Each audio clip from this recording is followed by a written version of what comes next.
ప్రియులారా, బాగున్నారా? దేవుని వాక్యాన్ని క్రమంగా చదువుతున్నారా?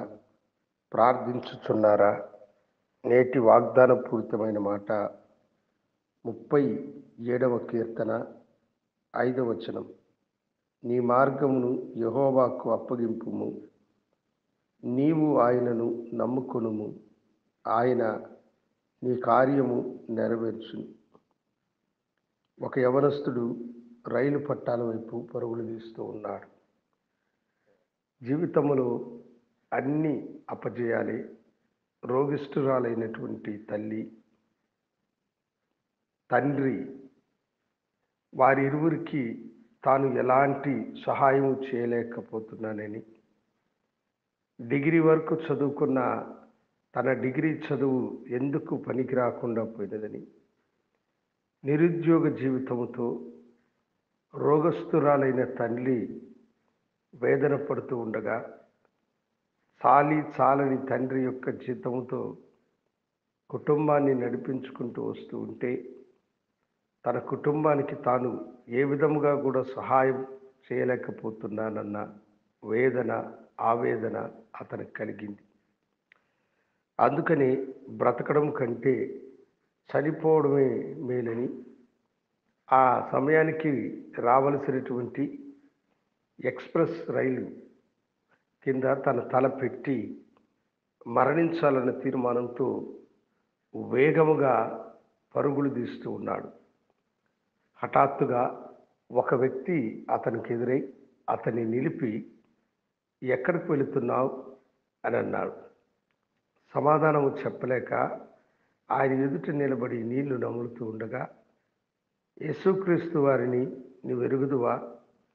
నీ యవన జీవితాన్ని యేసు ప్రభు గారికి సమర్పించావా? యేసుకి నీ జీవితాన్ని సమర్పించినట్లయితే నీ జీవితము ఆశీర్వాదకరముగా మారుతుంది. ఆయన నీ పాపము కొరకు కల్వరి శిలువలో మరణించి తిరిగి లేచిన దైవము అని ఆయన చెప్పిన మాటలు ఆ యవనస్తుల్లో ఆలోచనలు కలుగు చేసినాయి. తన జీవితాన్ని ప్రభుకి సమర్పించుకొని అప్పగించుకున్న తర్వాత ఆశ్చర్యకరముగా అతనికి బ్యాంకులో ఉద్యోగం వచ్చింది. ఆ ఉద్యోగం చేసుకుంటూ వీధి సువార్తలను చెబుతూ అనేక ప్రజలకు ఆ యవనస్తుడు ప్రార్థన చేస్తూ ఉంటే, అనేక రోగులు అతని దగ్గరకు వచ్చి ప్రార్థన చేసుకున్న వారు స్వస్థత నొందేవారు. దురాత్మలు అతడు ప్రార్థన చేస్తే పారిపోయేటువంటి అతడి ప్రపంచ ప్రఖ్యాతిగాంచినటువంటి డాక్టర్ డిజిఎస్ దినకరనయ్య గారు. దేవుడు అనేక ప్రజలకు ఆశీర్వాదకరంగా తన దాసుని వాడుకున్నాడు. ఇక్కడ కూడా మనకు దేవుని వాక్యం అదే చెప్తున్నది. నీ మార్గమును యెహోవాకు అప్పగించుము, నీవు ఆయన నమ్ముకొనుము, ఆయన నీ కార్యము నెరవేర్చు.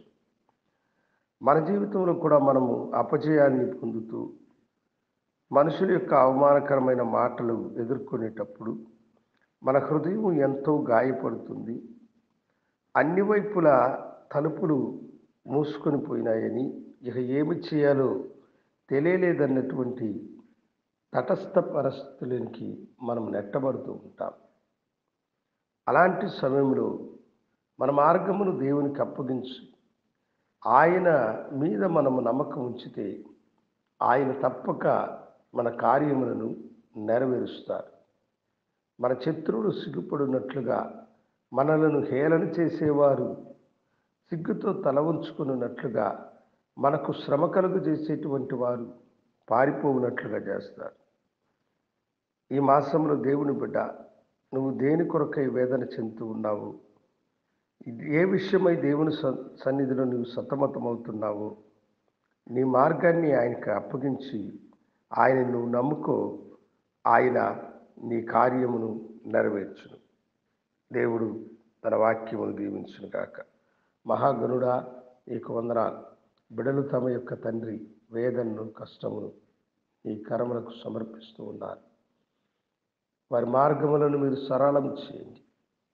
వారి నమ్మకాన్ని ప్రభువా మీరు ఆశీర్వదించి వారు వేడుకొనిది దొరుకులాగిన కృప చూపించమని, వ్యాధిగ్రస్తులను స్వస్థపరచండి. నిరుద్యోగులైన బిడ్డలకు ఉద్యోగం ఇవ్వండి.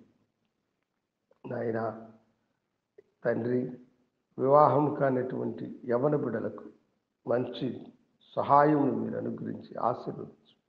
ప్రతివారు ఆశీర్వాదములు పొందుకుని నిన్ను వెంబడించి బిడ్డలుగా కృప చూపించమని, తమ జీవితాలను మీకు సమర్పించుకునేలాగిన కృప చూపించమని యేసునామమున అడిగి వేడుకొంచున్నాము తండ్రి. ఆమేన్. శుభోదయం. ప్రభు మిమ్మలను దీవించునుగాక. ఆమేన్.